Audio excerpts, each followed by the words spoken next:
और अंतिम बात कही कि गृध्र या तुम जही, हे मनुष्य तू गिद्ध की चाल को छोड़ दे। गिद्ध जो है उसको संकलन करने का बड़ा शौक होता है।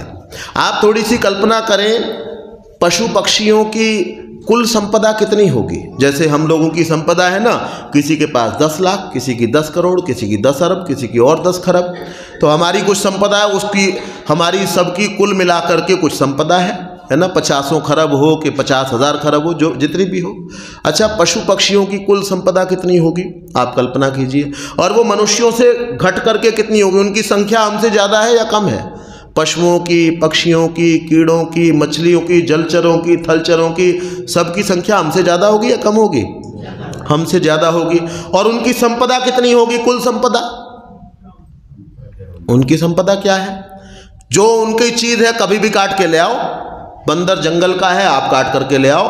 हाथी जो है वो वहाँ घूमता हुआ कोई फल खाता हो, आप आज तोड़ करके ले आओ। उसकी काहे की संपदा, जो बच गया वो उनके पास रहता है। लेकिन उनमें से कितने भूखमरी से मरते होंगे आपको लगता है? पशु पक्षी भूखमरी से मर जाते होंगे। भूख थी, कुछ नहीं मिला और मर गया। आपके पास में उनसे आपकी जनसंख्या बहुत कम, आपकी जनसंख्या उनकी अपेक्षा बहुत कम है। इतनी तो कीड़ियां ही मिल जाएंगी।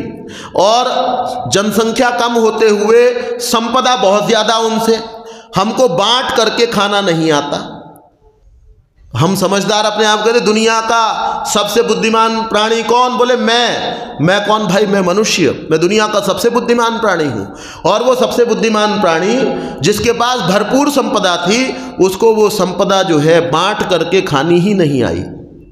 आदमी के पास में ये कहते हैं गृध्र की चाल को छोड़ दो। आपकी जेब में 10,000 रुपये हों और 10,000 रुपये का आपको कोई खर्चा उसके जिम्मे ना हो कि वो वाली EMI आपने पे करनी है, ऐसा खर्चा उसके जिम्मे कोई ना हो। ऐसे 10,000 रुपये हों आपके पास तो, और आप बाज़ार में गए, बढ़िया आम की रेडी लगी हुई है, जून का, मई का, जुलाई का महीना जब आम आते हों, बढ़िया आम है, वो आपके घर में सबको पसंद है। आपके घर में 5 सदस्य हो, 10,000 रुपये हैं, फ्री है, कोई भार नहीं है उनके ऊपर। आप कितना आम खरीद के आ जाएंगे? कितना आम ले आएंगे? खूब सारे आम पड़े हैं, कितने ले आएंगे जी? हैं जी? हाँ, 5 व्यक्तियों के लिए 5-7 किलो ले आओगे, 10 किलो ले आओगे, 20 किलो ले आओगे। पूरे 10,000 के कोई आम ले आएगा क्या? कोई 10,000 के पूरे आम लाएगा तो उसको समझदार कहेंगे या ना समझ कहेंगे? ना समझ। हम लोग जो है इतनी संपदा इकट्ठी कर रहे हैं क्योंकि हम उस आम को खा नहीं सकते थे, वो सड़ जाने वाले थे। तो वो सड़ने वाले आम को लाने वाला आदमी ना समझ कहलाता है। कोई कह लेगा जी मेरे पास पैसे थे मैं ले आया, ऐसे थोड़ी होता है। कोई ऐसा तो नहीं कहता, ये तर्क चलता तो नहीं है। तो हम लोग संपदा को इकट्ठी करते हैं, उतनी संपदा इकट्ठी करते हैं जो मैं यूज ही नहीं कर सकता। आप उतने आम लेकर के आए जितने आम आपके घर में ना लगे तो आपको ना समझ कहती है दुनिया। आपने उतनी संपदा इकट्ठी कर ली अपने पास में, क्यों? क्योंकि मैं कर सकता हूं, क्योंकि मेरे को ढंग आ गया है, क्योंकि मुझे लूटना आ गया, मुझे कोई और तरीका आ गया है। ये जो व्यवहार है, वेद का मंत्र कहता है कि ये गृध्र या तुम जही, ये गिद्ध की चाल को छोड़ दो। ये ज़्यादा इकट्ठे करने को छोड़ दो, उसकी टेंशन ज़्यादा हो जाएगी, उससे परेशानी ज़्यादा हो। उसके बाद आप आम लेकर के आ जाते हैं, फिर वो घर में सड़ते हैं, उसकी सड़ांध से बहुत नुकसान होता है। वही आम जो पहले बहुत अच्छा लग रहा था, वो धन जो काम की चीज़ है ना, इकोनॉमिक्स में पढ़ाया जाता है, money is a good servant but a bad master, ऐसा कुछ पढ़ाया जाता है ना। मनी को आप अपना नौकर समझोगे तो ये बहुत अच्छा काम देगा, और आपने इसको सिर के ऊपर चढ़ा लिया तो ये जो है ना, आप जब आपके सिर पर मास्टरी करेगा तो ये बहुत नुकसान आपको पहुंचाएगा। बहुत सारी चीज़ें हम नष्ट कर देते क्योंकि मैं खरीद सकता हूं इसलिए खरीद करके आ गया। कहते हैं आपके यहाँ पर, आपकी दुनिया के अंदर एक कवि ने, एक विचारक ने देखा, वो कहता है कोई ज़माना था जिस ज़माने में एक खेत से 1 या 2 फसल ली जाती थी। गेहूं उगा दिया, 2 महीने के लिए खेत को आराम दे दिया, फिर चावल उगा लिए, 1 या 2 फसल ली जाती थी। उसके बाद में वो कहता है कि समय बदला, वैज्ञानिक कृषि का युग आया, एक ही खेत से एक ही वर्ष में 5-6 फसलें ली जाने लगी। और हमने देखा कि उस समय में पहले हर एक के पास जैसा कैसा छोटा मोटा कुछ अनाज के दाने अपने खाने के लायक हो जाया करते थे, लेकिन जब हमने देखा कि वैज्ञानिक कृषि के युग में बहुत सारी पैदावार हो रही है, उस समय हमने भूख से मरते हुए लोगों को ज़्यादा देखा। उसके बाद वो और लिखता है, वो इतनी ही बात नहीं, कहते पहले चरखे के ऊपर सूत को काता जाता था और घंटों में जाकर के कहीं 1-2 मीटर कपड़ा तैयार होता था। फिर हमने सूरत के अंदर जाकर के देखा बड़ी बड़ी मशीनें लगी हुई हैं और वो 1 घंटे के अंदर 100 मीटर कपड़ा, 200 मीटर कपड़ा, 1000 मीटर कपड़ा तैयार कर देती हैं। उसी सूरत, उसी मुंबई शहर के अंदर हमने निर्वस्त्र लोगों की संख्या को देखा कि वो लोग जो हैं वो बहुत बढ़ गए हैं। और पहले हर एक के पास एक मंजिल या एक झोपड़ी जैसी कैसी व्यक्ति बनाया करता था कि गांव के एक किसी कोने में उसने अपना एक घर बना लिया। जब एक ही मंजिल मकान थे, उस समय हर किसी के पास में अपना सिर ढकने को जैसी कैसी झोपड़ी, जैसा कैसा घर था। फिर हमने मुंबई में जाकर के देखा, चंडीगढ़ में जाकर के देखा, न्यूयॉर्क में जाकर के, कैलिफोर्निया में जाकर के देखा, एक छत के ऊपर दूसरी छत, दूसरी के ऊपर तीसरी, 150 मंजिला इमारतें बनी हुई हैं। लेकिन उसी मुंबई शहर में लोग सड़क पर सो रहे हैं, हजारों लोग, और सड़क पर सोने की लड़ाई है कि यहाँ पर मैं पिछले 3 महीने से सो रहा हूँ, तो यहाँ सो नहीं सकता। आप जा कर के देखें, सड़क पर सोने की लड़ाई है कि ये सड़क का हिस्सा, ये किनारा, ये फुटपाथ मेरा है, इसमें तू नहीं सो सकता।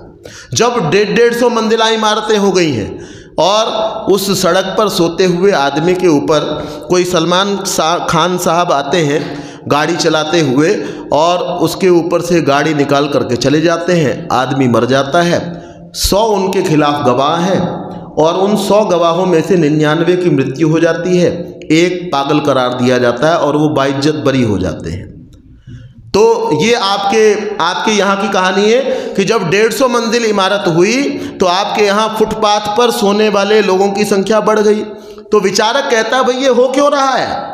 एक तरफ तो आपके मकान इतने बढ़ते चले जाते हैं, एक तरफ आपका अनाज इतना बढ़ता चला जा रहा है, आपके पास में कपड़े इतने बढ़ते चले जा रहे हैं, फिर ये व्यक्ति निर्वस्त्र क्यों है?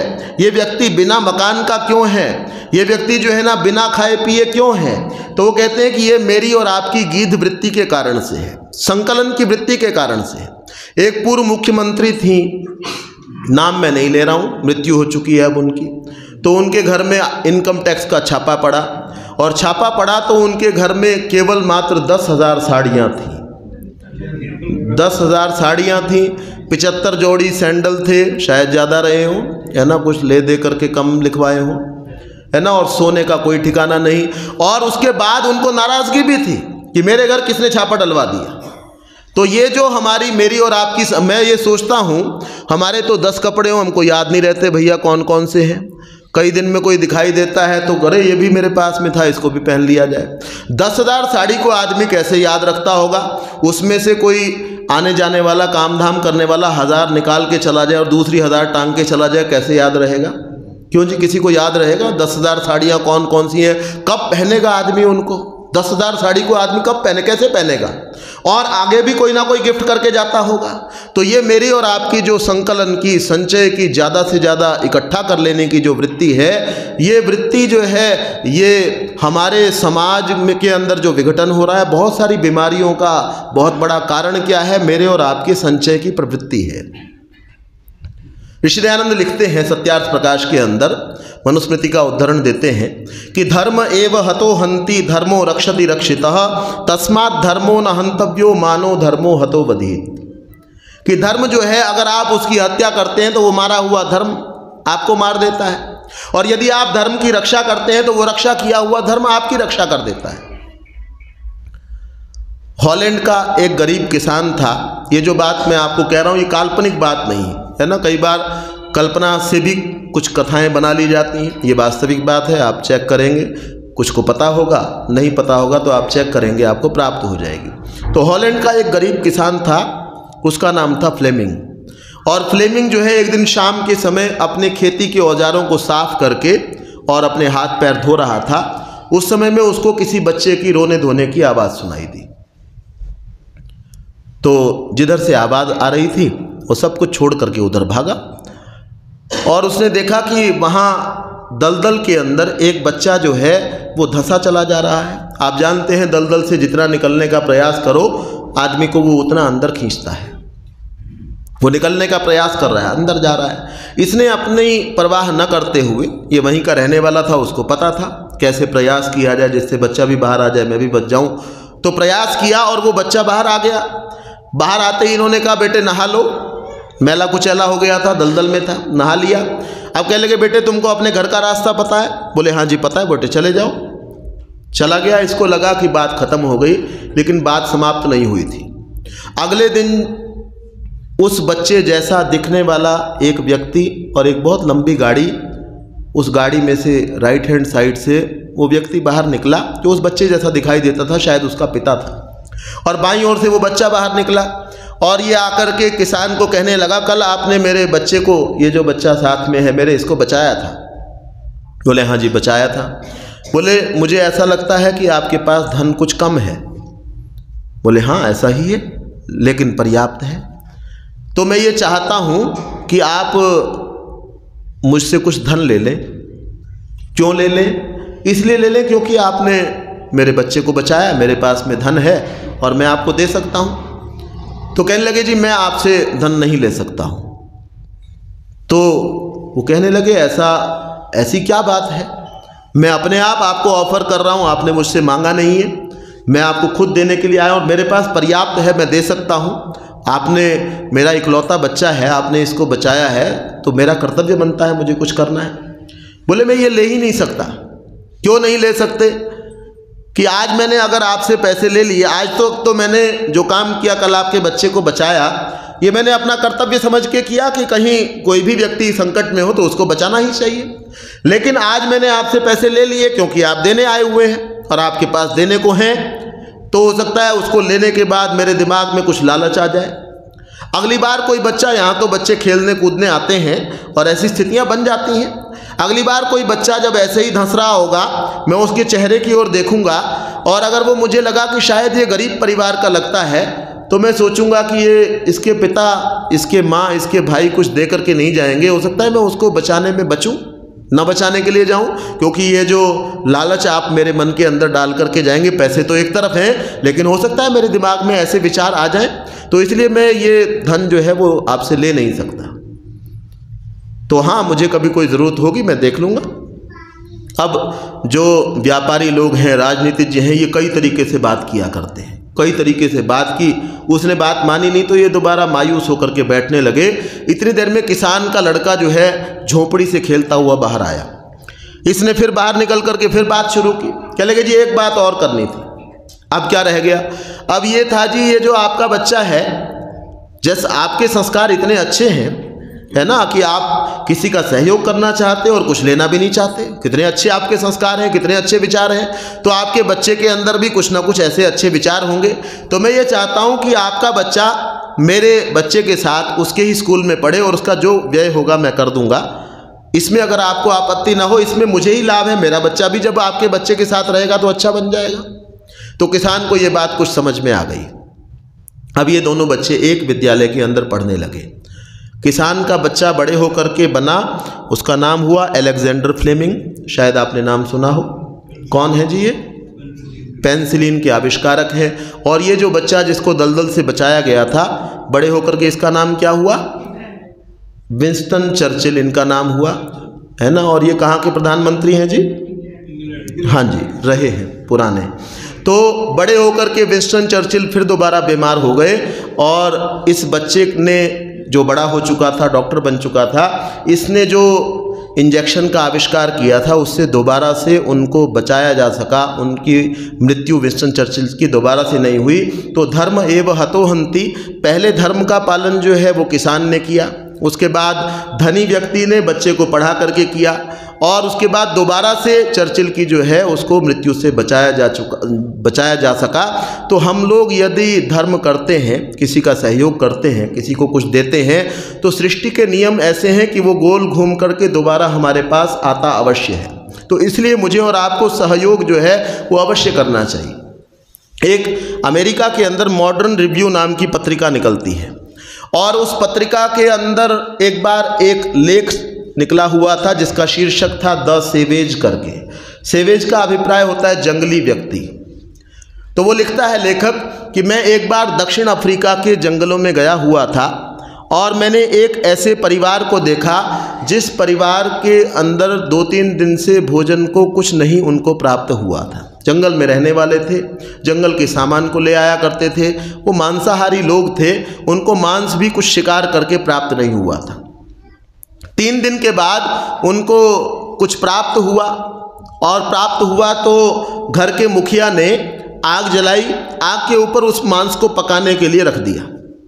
मांस को पकाने के लिए रखा तो बच्चे इतने भूखे थे कि वो कच्चे मांस को खा लेना चाहते थे, लेकिन ये मुखिया और उसकी पत्नी जो है इनको रोक रहे थे कि अभी इसको पक जाने दो, उसके बाद खाएंगे। मांस पक गया, उसके बाद बच्चों को लगा अब खाने को मिलेगा, लेकिन उस व्यक्ति ने तब भी खाने को नहीं दिया।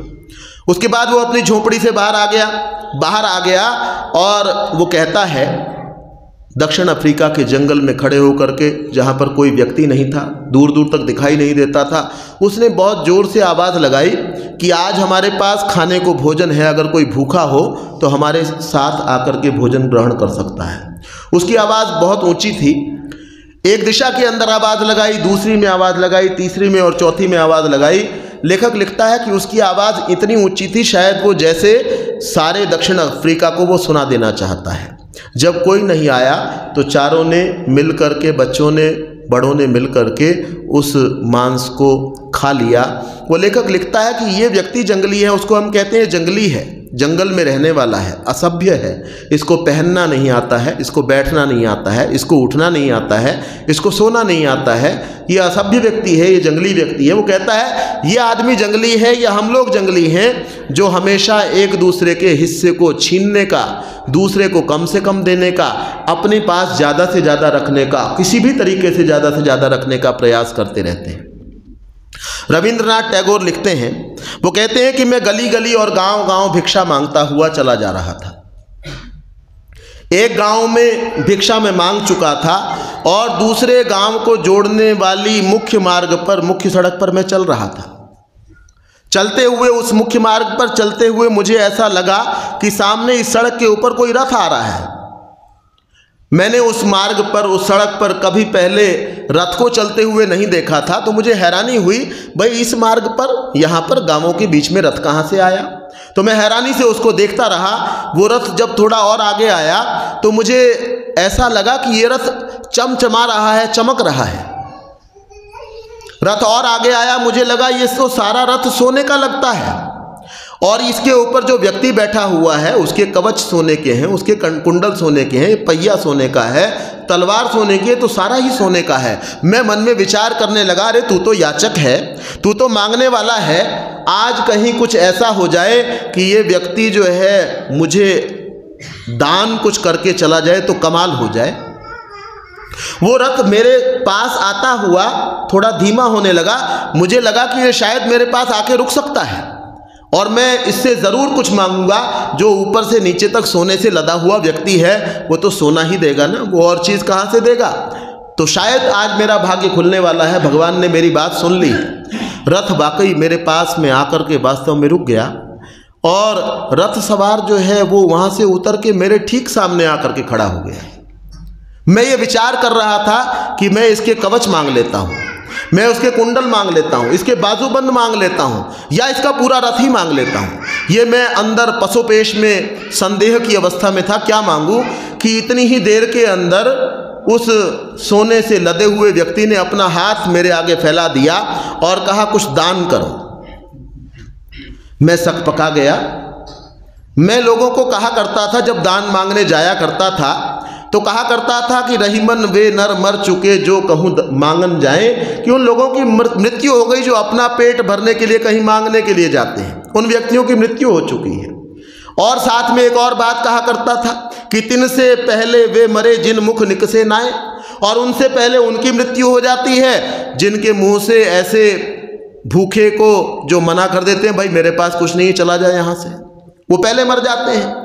तो मैं ये लोगों को कहा करता था, साथ में कहता था कोई सज्जन व्यक्ति तुम्हारे घर भूखा आ जाए तो उसको कुछ ना कुछ खिला दिया करो। अब ये व्यक्ति आज तक अभी तक मुझे शालीन लग रहा था, बड़ी शालीनता से रथ से उतरा था, किसी तरीके से असभ्य नहीं लग रहा था। ये मेरे आगे हाथ फैला करके खड़ा था, तो क्या हुआ कि ये सोने से भरा हुआ था, लेकिन इसने हाथ फैलाया हुआ था। मैंने आज तक केवल दान मांगा था, किसी को कुछ दिया नहीं था। तो मैंने बहुत सकुचाते हुए, क्योंकि आज तक दान किया ही नहीं, एक गेहूं का दाना, मेरी झोली में जो दाने थे, एक गेहूं का दाना निकाला और वो उसके हाथ पर रख दिया। ये व्यक्ति जो है वापस अपने रथ के ऊपर जाकर के बैठा और मेरी पीठ की ओर से जाने लगा। मैंने मुड़ करके इसको देखा और जब तक ये मेरी आंखों से ओझल नहीं हो गया रथ, मैं इसको अपलक निहारता रहा। रथ चला गया।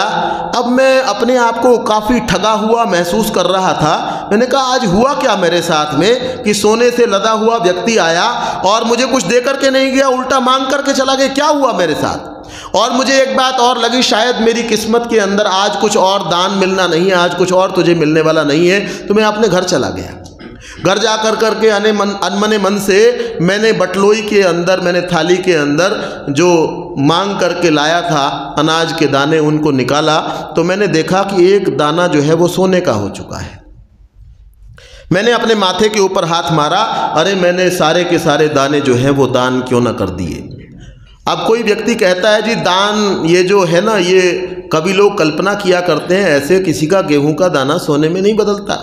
दाने हमने भी बहुत दान किए, हमारे तो आज तक सोने में नहीं बदले हैं। हमने खूब दान किए हैं, गेहूं भी दान किया, चावल भी दान किया, उड़द भी दान किए, सब कुछ दान किया, हमारा आज तक नहीं बदला। उनका कैसे बदले? तो कल्पना की बातें हैं, कल्पना लोग की बात है, इसमें सच्चाई कुछ नहीं है। ऋषि दयानंद कहते हैं कि ये सच है, ऐसे ही बदल जाते हैं। कैसे बदल जाते हैं? एक बच्चा 4 साल का, 6 साल का, उससे पूछा बेटा ये मकान किसका है? बोले ये मकान मेरा है। बोले तू कोई बिजनेस करता है? कि नहीं बिजनेस तो नहीं करता। फिर कोई नौकरी करता है? नहीं करता। फिर क्या करता है? मैं तो पढ़ता हूँ। बोले फिर मकान तेरा कैसे हुआ? कि मेरे दादाजी का है तो मेरा ही तो हुआ।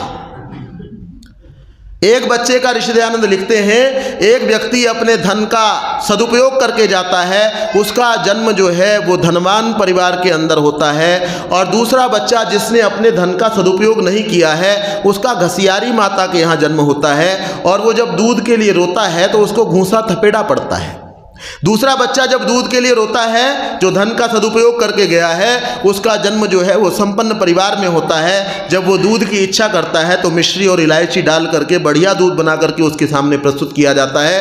तो रविंद्रनाथ टैगोर की जो कल्पना है, जो बात है, ये सत्य है। अगर हम अपनी वस्तुओं का कईयों को तो इसी जन्म में दोबारा से प्राप्त हो जाता है। शरर जी पानीपत से यहाँ आया करते थे, ऐसा लोगों ने बताया, और वो ये बात कहा करते थे कि मैंने जीवन भर यज्ञ किया है, कैसे भी उतार आए, चढ़ाव आए, कैसी भी स्थितियाँ आए, मैं हर समय में जो है वो यज्ञ किया करता था। तो वो कहते हैं कि मैंने यज्ञ करते हुए कभी अभाव नहीं पाया कि यज्ञ करने से मेरे पास से कुछ चला गया है। मुझे हमेशा ये लगा मुझे कुछ ना कुछ बढ़ करके प्राप्तियाँ ही हुई हैं। ऋषि दयानंद कहते हैं कि अगर कोई व्यक्ति अपने ज्ञान का सदुपयोग करता है, नॉलेज का सदुपयोग करता है, तो उसका जन्म, अगला जन्म जो है वो ज्ञानवान परिवार में होता है, विद्वान व्यक्तियों के परिवार में होता है, जिससे उसके पढ़ने लिखने की, दोबारा से विद्वान बन जाने की संभावना बढ़ जाती है। कोई व्यक्ति अपने मन का सदुपयोग करता है, उसमें ध्यान में लगाता है, समाधि में लगाता है, तो उसको योगी जनों के यहाँ पर जन्म मिलता है। मुझे कुछ बच्चे ऐसे भी मिले जिन्होंने कहा विवाह के अगले दिन हमने योग किया था। ऐसे भी बच्चे हैं दुनिया में, हमको विश्वास नहीं होगा। हम तो विवाह होने के 50 साल बाद, 70 साल बाद बूढ़े हो जाते हैं, उसके बाद भी हमको याद नहीं आता भैया आंख बंद करनी थी। और वो कह रहे जी हम तो विवाह हुआ उसके अगले दिन मेरे पति जो है वो सुबह आधा घंटा आंख बंद, चाहे जैसे बैठे हों। तो ऐसे परिवारों के अंदर भी मनुष्य के जन्म होने की संभावना होती है। यदि मैं और आप मन और बुद्धि का सदुपयोग करते हैं तो हमारे पास में जो धन है, जहाँ जहाँ हमको लगता है कि यहाँ पर अच्छा कार्य हो रहा है, वहाँ स्वयं हमको जाकर के देना चाहिए। गृध्र या तुम जही, वेद का मंत्र ये कहता है कि हे मनुष्य तू गिद्ध की चाल को छोड़ दे, ज़्यादा संचय करना छोड़ दे। ज़्यादा संचय किया हुआ सड़ जाता है और उसकी सड़ांध से मनुष्य दुखी होता है, मनुष्य रोगी होता है।